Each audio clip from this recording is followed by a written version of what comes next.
Hi Ramana, బాగున్నావా? ఏం బాగాలేనండి, చాలా సమస్యల్లో ఉన్నాను. మీరేమైనా తీరుస్తారా?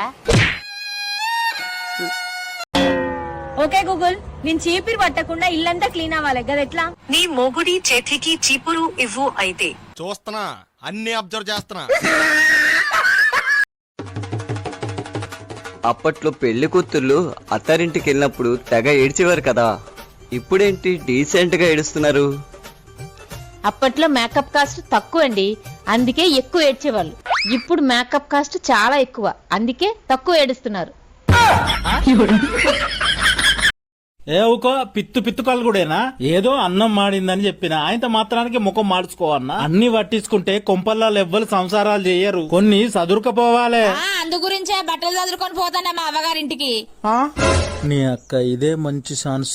బాబాయ్, ఈ ఫోన్ పే పేటిఎం వచ్చిన దగ్గర నుండి ఎవ్వరు లాస్ అయ్యారో నాకు తెలియదు గాని నేను మాత్రం బాగా లాస్ అయ్యాను. ఫోన్ పే పేటిఎంలు వచ్చిన తర్వాత అందరికి బానే ఉంది కదమ్మా, నువ్వెందుకు లాస్ అయ్యావు? ఈ ఫోన్ పే పేటిఎం లేనప్పుడు మా ఆయన జేబీలో 100-50 దొరికేది బాబాయ్. ఇప్పుడు ₹1 కూడా దొరకట్లేదు.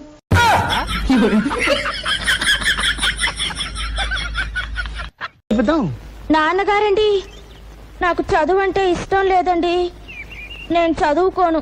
చూడమ్మా, బుద్ధిగా కాలేజీలో చేరి చదువుకో, లేదంటే రేపు నుంచి పొలం వెళ్ళి పని చేయి. తాతగారండి, కాలేజీకి పంపండి, చదువుకుంటాను. అత్తయ్య గారు, ఈ రోజు ఖర్చులో నాకు ₹50 మిగిలాయి. నాకైతే ₹100 మిగిలాయి. నా 100ని 50 పట్టుకెళ్ళి మన ఇద్దరికి పనికొచ్చే వస్తువు తీసుకురా. సరే అత్తగారు. వాడ్ల పిల్ల ఆగు, నేను డబ్బులు ఎక్కువ ఇచ్చాను కాబట్టి నువ్వు తెచ్చే వస్తువు నేను ఎక్కువ సార్లు వాడతాను, నువ్వు మాత్రం అప్పుడప్పుడే వాడాలి. సరే అత్తగారు. అత్తగారు, మన కోసం మాపింగ్ స్టిక్ తెచ్చాను. మీరు ఎక్కువ డబ్బులు ఇచ్చారు కాబట్టి మీరు రోజు వాడండి, నేను అప్పుడప్పుడే వాడతాను. నేను ఈ జైలుకి జైలర్గా వచ్చిన దగ్గర నుంచి చూస్తున్నాను, అందరు ఖైదీల్ని చూడడానికి వాళ్ళ ఫ్యామిలీలు వస్తున్నారు, కానీ నిన్ను చూడడానికి ఎవరూ రావటం లేదు. నీకు ఫ్యామిలీ ఎవరూ లేరా? ఎందుకు లేరు సార్, మాది చాలా పెద్ద ఫ్యామిలీ. అమ్మ, నాన్న, అక్క, చెల్లి, అన్నయ్య, తమ్ముడు, అత్త, మావయ్య, పిన్ని, బాబాయ్, చాలా మంది ఉన్నారు సార్.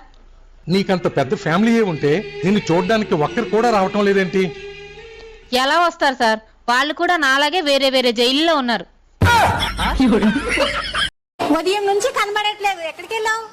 కడుపులో నొప్పిగా ఉంటే డాక్టర్ దగ్గరికి వెళ్ళొస్తున్నా. అదేంటి, మీ ఆయన కూడా డాక్టరే కదా, మళ్ళీ వేరే డాక్టర్ దగ్గరికి ఎందుకు వెళ్ళావు? మా ఆయన దగ్గర ఫీజు ఎక్కువ. ఊపుకుంటేటో పోతాను. ఏం కూర వండాలో చెప్పిపోరాదు? దాని పేర్ల మొదటి అక్షరం ప్రశ్నిస్తది, రెండో అక్షరం బెదిరిస్తది, మూడో అక్షరమేమో గౌరవిస్తది.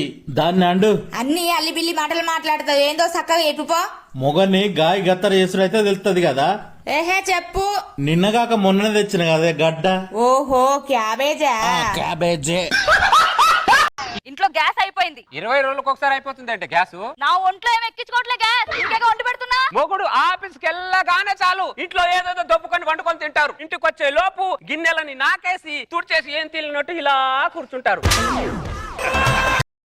అవును, బాండ్ పేపర్లు ఏం రాస్తున్నావు? దీపం ఉండగానే ఇల్లు చక్క పెట్టుకోవాలని వీలునామా రాస్తానా. అవునా, ఇంతకేం రాస్తున్నావు? నా తదనంతరం నాకున్న అకౌంట్ లో బాధ్యత అంతా నువ్వే చూసుకోవాలని రాస్తానా.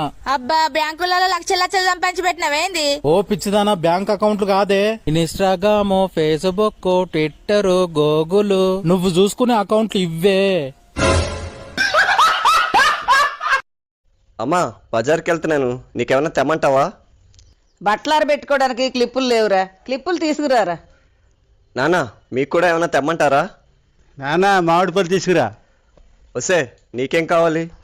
ఈ అండవేడికి చాలా నల్లగా అయిపోతున్నానండి, తెల్లగా అవడానికి ఏమైనా తీసుకురండి. 1 కేజీ బ్లీచింగ్ పౌడర్ తెచ్చివరా, రాసుకుంటది.